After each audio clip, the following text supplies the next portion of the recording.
Bonjour, c'est Cryptolyse. Alors aujourd'hui on va parler de quelque chose un peu particulier, on va parler de Nexo, notamment tout le FUD qui se trouve autour. On va essayer de discerner un petit peu ce qui est vrai ou faux et je vais vous faire mon retour d'expérience sur Nexo, parce que oui, j'utilise Nexo pour deux choses. Je vais vous expliquer pourquoi, les choses qui sont intéressantes, les choses qui le sont beaucoup moins, et il faut comprendre justement l'intérêt de cette plateforme et du coup les risques que vous prenez en y étant. Voilà, c'est un petit peu intéressant. Donc déjà Nexo, ce qu'il faut comprendre, c'est que c'est une plateforme qui a pour but de faire du lending et qui propose une carte bancaire qui vous prête de l'argent contre vos crypto-monnaies. Ça, je vais vous expliquer, c'est globalement un des points forts que je trouve à Nexo et qui a des taux en plus de earning qui sont quand même plus que conséquent. Avant tout, on va parler de pourquoi je fais cette vidéo-là avant tout. Déjà, je comptais vous faire une vidéo de retour sur expérience, parce que je l'utilise déjà depuis un certain temps, avec la carte bleue quand même pas mal. Donc, je voulais vous faire un petit retour, mais entre-temps, il y a eu pas mal de choses qui sont arrivées, donc il a fallu que je creuse un petit peu pour voir ce qu'en était, notamment la partie où on parle des régulateurs américains qui accusent Nexo de ne pas avoir enregistré les comptes d'intérêt. Donc, à l'heure actuelle, il n'est pas possible d'avoir du earning, donc des intérêts, avec Nexo sur le sol américain. C'est juste ça, d'accord? C'est juste ça, c'est un problème législatif. Ça n'a rien à voir avec le reste. À côté, il y a eu toute une rumeur qui a gonflé sur notamment tout ce qui était Twitter, sur le fait que Nexo était le prochain Celsius. Bon, vous imaginez bien ce qui a pu se passer autour de ça. Il y a eu énormément de fun, beaucoup de fun, alors qu'il y a quand même pas mal de choses qu'on va regarder ensemble. Déjà, la première chose, c'est que Nexo est directement à une assurance de 800 millions de dollars. Alors, ça reste quand même minime, hein. Ils ont des actifs qui sont de l'ordre de 3 à 4 milliards, et à côté par contre ils ont un état d'assessment qui est de l'ordre de 3,5 milliards, donc ils sont 100% collatéralisés, donc là-dessus il n'y a pas de problématique de ce côté-là, et c'est la force de Nexo. Après c'est un modèle qui est différent de ce qu'a pu proposer notamment par exemple des plateformes comme Celsius, et vous le verrez, ne serait-ce que par leur système de gestion de niveau, on est sur quelque chose qui est un petit peu différent. Mais déjà on a des audits qui sont effectués tous les jours sur le taux de collatéralisation. Mais ce n'est pas suffisant, il y a un gros hic là-dessus, c'est le taux de collatéralisation, ça veut dire que c'est la représentation de combien d'assets en volumétrie au prix actuel sont pris pour utiliser comme collatéral pour remplacer les sous en fait que vous placez directement dessus, l'argent que vous placez ou les cryptos que vous placez sur la plateforme Nexo. Alors c'est bien sur le principe, mais la nature de la collatéralisation malheureusement on la connaît pas. Et c'est une des grosses problématiques. On suppose qu'il y a une grosse partie de la collatéralisation qui est faite en X, qui est leur propre token, et sur lequel en effet on peut avoir quelque chose qui pourrait avoir une downtrend très forte, sur lequel on pourrait avoir un écrasement du Nex, et donc derrière un problème de collatéralisation. Malheureusement on n'a pas trop d'informations dessus, c'est moi le seul X sur lequel je mets. À côté on a notamment beaucoup d'articles qui sont arrivés sur la notion d'insolvabilité au niveau de Nexo. On sait qu'il y a eu pas mal de comptes qui sont partis notamment avec la peur générale, mais pas que. Il faut comprendre que forcément s'ils ont arrêté le earning sur le côté américain, il y a des personnes qui sont parties, c'est normal, ils touchaient entre 12 et 15%, à retrouver à toucher 0. Bon, du coup ils partent sur une autre plateforme, c'est tout à fait logique. Ça ne veut en rien dire la problématique d'insolvabilité. Il y a un article sur CryptoToast qui est plutôt bien fait, avec l'explication générale de la collatéralisation et des états réels. Ils font une problématique, une liaison sur en tout cas le token Nexo. C'est plutôt bien fait, avec une explication qui est somme toute entre positif et négatif, qui explique tout simplement la problématique de Nexo. C'est-à-dire que de mon côté, j'ai tendance à considérer que c'est quelque chose qui est backé, qui est collatérisé. Ok, je sais qu'il y a des défauts. À moi de ne pas surinvestir sur ce type de plateforme, d'avoir un minimum qui est rentré. Voilà, moi c'est ma position. Ma position, c'est quand je suis en CeFi, et même en DeFi, de toute façon en général, c'est d'avoir une exposition contrôlée minime, d'accord? Donc là, en plus, sur Nexo, j'ai retiré une bonne partie, parce qu'en l'occurrence, c'était plus une version de test que j'avais sur ce compte, le compte que je vous présentais. Après, j'ai mon autre compte sur lequel j'ai une partie qui est en earning, mais je dois avoir moins de 3, 4, je dois avoir 6% de mon portfolio qui est sur Nexo, parce que je considère que ça reste quand même de la CeFi sur lequel c'est quand même assez opaque, et bon, il y a toujours un risque derrière, donc voilà, je reste toujours en stand-by, parce que c'est quelque chose qui est important de mon côté. Alors, déjà, on va parler de où on est au niveau de Nexo. Qu'est-ce que c'est exactement? Donc c'est une plateforme sur laquelle vous pouvez déposer vos cryptos, dans laquelle vous touchez des taux d'intérêt, générer des intérêts ici, jusqu'à 8% en ETH, alors jusqu'à 8%. Oui, parce qu'il y a pas mal de choses, et ça reste d'être compliqué. Ça, il va y avoir une petite période sur laquelle je vais vous expliquer la notion d'échelonnage qu'il y a, et par rapport à ça, comment optimiser vos intérêts. C'est très important. Donc là-dessus, vous déposez en fait vos cryptos, et derrière, vous touchez du compound qui est à l'heure, non, qui à la journée, pardon, excusez-moi, du campagne qui à la journée, jusqu'à 12% par exemple sur du USDT, qui est plutôt pas mal. Donc ça c'est le principe même, il y a plein d'autres choses, mais l'autre chose que j'ai bien testé, à part le earning, c'est aussi la carte Nexo. Carte Nexo sur laquelle vous avez 0,5% de cashback en BTC ou 2% en Nexo. Moi personnellement j'ai testé 2% en Nexo, et ensuite je vendais continuellement en fait mes Nexo pour récupérer ce cash en USDT tout simplement, ou je transférais en fonction de ce que vous voulez. Après ça c'est à vous de déterminer ce que vous souhaitez. La carte bleue est très intéressante, à mon avis, dans son idée et sa conceptualisation. La première, c'est qu'il faut comprendre que la carte en elle-même, c'est une carte qui est soit virtuelle, soit physique, et qui vous permet de dépenser de l'argent sans vendre vos cryptos. C'est très important à comprendre ça. C'est-à-dire que là, par exemple, j'ai 600, on va dire 650 $ sur ce portefeuille-là. Ok. 650 $ qui vont être utilisés en collatéral pour me prêter des fonds pour que je puisse acheter. C'est-à-dire que quand j'utilise ma carte bleue, ça ne va pas vendre les cryptos, ça ne va pas vendre les Nexo, ça ne va pas vendre les USDT ou les Ethers que j'ai placés ici, ça va tout simplement me prêter un équivalent en dollars pour pouvoir faire mes achats. Ça va m'ouvrir une ligne de crédit. Et là, ils me disent que par rapport au collatéral que j'ai, je peux emprunter 374 $. Alors c'est un petit peu différent parce que là, en l'occurrence, j'ai assez peu d'assets, mais l'USDT, il faut comprendre que c'est 90% de l'USDT qui peut être utilisé en collatéral. C'est-à-dire si je mets 1000 $, je pourrais emprunter jusqu'à 900 $. Les Nexo, c'est 15%, l'Ether, c'est 50%, le BTC, c'est 50%. Bon, après, chacun ont leur propre taux. C'est à vous de faire votre micmac en fonction de ce que vous souhaitez, mais il faut comprendre un petit peu comment ça fonctionne de ce côté-là. Alors, vous empruntez, oui, mais à quel taux? Et c'est là où c'est intéressant, où il faut bien comprendre pas mal de choses. C'est la notion des niveaux de fidélité. Ça va jouer sur plusieurs choses. 1. La notion de taux d'intérêt que vous allez faire lors de l'achat, en fait, avec la carte bleue, d'accord? C'est-à-dire que le taux d'intérêt que vous allez payer pour l'emprunt qui va être effectué. Vous pouvez arriver à 0 en fonction du niveau de loyalty que vous avez, en fonction de pas mal d'autres choses. Et ensuite, ça va jouer aussi sur le earning benefits, donc c'est-à-dire le taux d'intérêt que vous allez toucher au niveau des cryptos. Alors, déjà, avant d'entamer ça, il faut comprendre quelque chose. Il y a une notion qui s'appelle le l'OLTV, d'accord? C'est-à-dire quoi? Ça veut dire le pourcentage faible de taux d'intérêt par rapport à ce qui est prêté. Je m'explique. Si vous êtes à moins de 20% de la totalité de vos collatéralisations en emprunt, vous toucherez, enfin en fait, vous serez dans ce niveau en bas, d'accord, le niveau bas. Par contre, si vous êtes au-dessus, bah à ce moment-là, vous serez sur le niveau d'emprunt au-dessus. Très important à retenir, parce que c'est ça la problématique. Je m'explique. C'est-à-dire que vous avez, par exemple, un solde de portefeuille qui est à 1000 $. Ces 1000 $, ça sous-entend que vous pouvez emprunter 200 $ sans payer aucun intérêt. Très important, parce que vous êtes en dessous dans le niveau inférieur, en fonction de votre niveau de fidélité, bien évidemment. Mais vous êtes en dessous.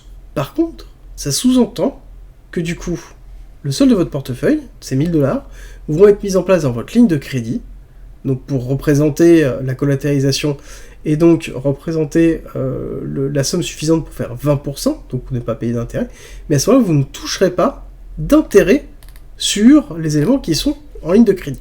C'est très important à retenir ça, parce qu'on ne le sait pas forcément au début, et des fois c'est intéressant de faire un calcul, de ne pas se baser sur la ligne, parce que c'est une option que l'on peut activer, se baser sur la ligne des 20%, et justement, quitte à payer un petit peu des intérêts, des fois vous gagnez en fonction du niveau que vous avez, beaucoup plus, justement, en intérêts compound daily qui sont faits. Voilà. C'est des choses sur lesquelles il y a des petits calculs à faire, en fonction de ce que vous avez, de ce que vous souhaitez faire, et comment vous le gérez.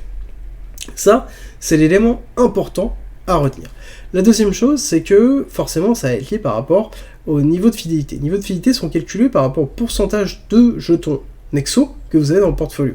Donc 1%, 1 à 5, 5 à 10, et plus de 10, c'est Platinum. Ça va jouer sur votre carte, sur le Borrow Benefits Interest. Donc ça, c'est très important à retenir, c'est qu'il y a deux types d'intérêts. Enfin, en tout cas, de moyens d'emprunter de l'argent. Soit vous empruntez tout simplement avec le fait de cliquer sur emprunter, vous pouvez emprunter directement une certaine somme qui vous sera virée en euros ou en dollars sur votre compte en banque. Ça, c'est une méthodologie. Et ensuite, il y a via la carte Nexo, carte bleue, sur laquelle vous dépensez automatiquement, ça le fait. La différence entre les deux, c'est qu'il y en a un sur lequel vous ne pouvez pas repay à moins de 30 jours sans pénalité, alors que sur la carte bleue, vous pouvez, dès que c'est possible, donc généralement 2-3 jours après le paiement, faire repay et rembourser en fait l'emprunt directement. C'est très important. L'élément intéressant qui a effectué par rapport à cette carte bleue, c'est que du coup, par rapport aux différents niveaux, vous pouvez avoir la carte bleue physique à partir uniquement du niveau or. Et si vous êtes au niveau or, vous avez sur un taux de collatéralisation à 20%, un taux d'intérêt à 1,9. Et si vous êtes en platinium, à 0. C'est-à-dire que vous ne payez quasiment pas d'intérêt, vous ne payez pas d'intérêt si vous êtes en platinium. Très intéressant, du coup, en fonction de ce que vous souhaitez faire. Pourquoi c'est intéressant? Parce que il y a un petit quelque chose, c'est que la carte Nexo, si vous payez, le paiement n'est pas générateur de l'imposition. Je m'explique, c'est-à-dire que quand vous payez, vous contractez du coup un prêt en crypto euro.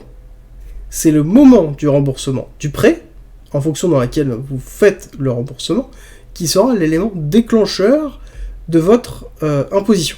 Alors l'élément qui est très important, c'est que du coup ça sous-entend que vous pouvez consommer, vous pouvez en fait tout simplement dépenser avec la carte directement, souscrire un emprunt, donc utiliser sur 10, 15, 20, 30, 40, 50 transactions sans transaction, et rembourser en une seule et unique fois quand vous le souhaitez.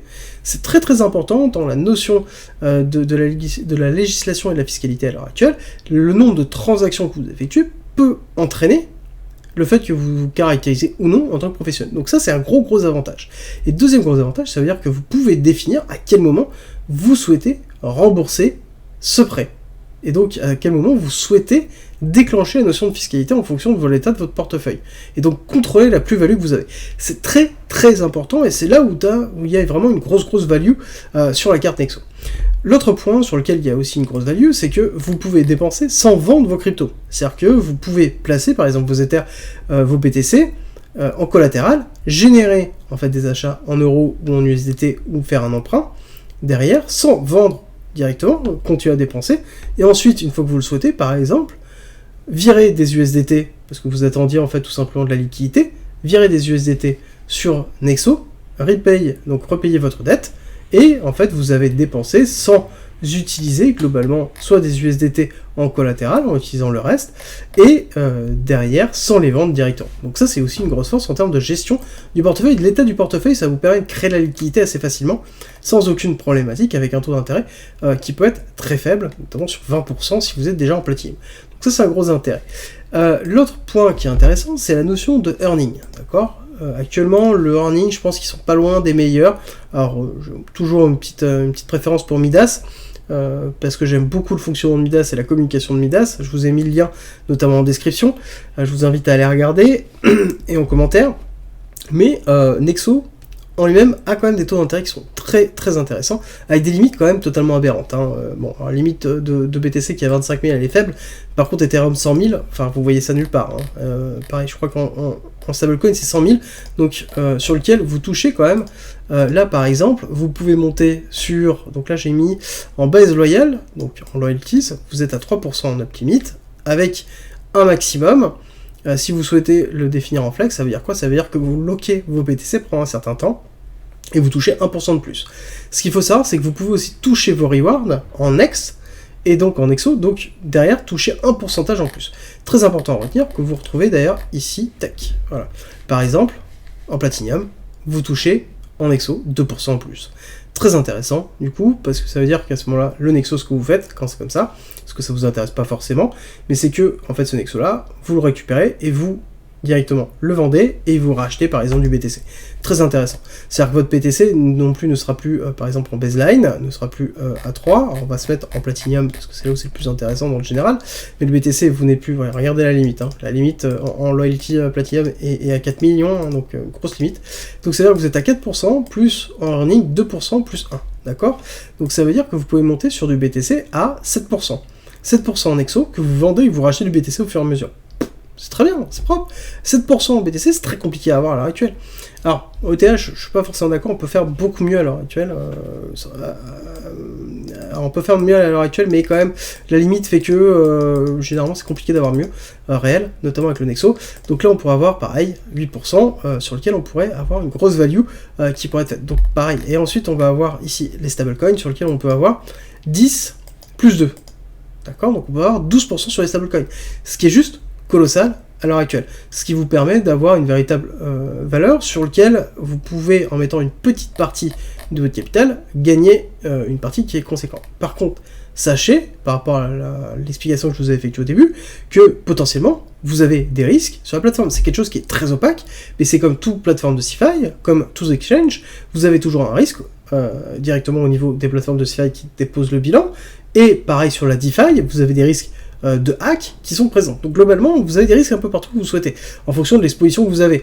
Donc le seul moyen de ne pas exposer, c'est de ne pas avoir de rendement. C'est à vous de déterminer quelle est la part de risque que vous souhaitez avoir par rapport à ça. Il faut bien comprendre que rien n'est magique, et qu'à un moment donné, il y a toujours des risques, et on vous paye pour ces risques-là. Voilà. C'est à vous de déterminer quelle est la vocation de votre portefeuille que vous souhaitez risquer en fonction de ça. Personnellement, je considère que Nexo reste une solution dans laquelle on peut investir partiellement, avec une exposition contrôlée. Personnellement, c'est ce que je fais. Je suis toujours dans une pluralité de plateformes et de protocoles pour pouvoir limiter les risques réels, fonctionnels, qui peuvent être effectués soit sur les plateformes DeFi, dépôt de bilan, soit les plateformes DeFi, hack, ou tout simplement rug pull, parce que ça peut arriver malheureusement, même sur les petites, des fois il y a des bonnes opérations, mais voilà, on prend quand même pas mal de risques, donc il faut toujours faire très très attention, et c'est une des raisons pour lesquelles moi en tout cas, je vous présente Nexo, je vous fais mon retour d'expérience au niveau de la carte. Autre chose, je trouve que l'application fonctionne bien, l'application au niveau de la carte fonctionne très très bien, on peut changer à la volée son code, on a une bonne traçabilité, le cashback marche très bien aussi, on n'a pas de problématique d'utilisation, la carte est de bonne facture. Pour moi, je considère que voilà, c'est un très bon produit à partir du moment où on a compris l'utilisation et qu'on a compris là où on mettait les pieds. Voilà, je vous mets le lien pareil en description et en commentaire si vous voulez vous faire votre idée.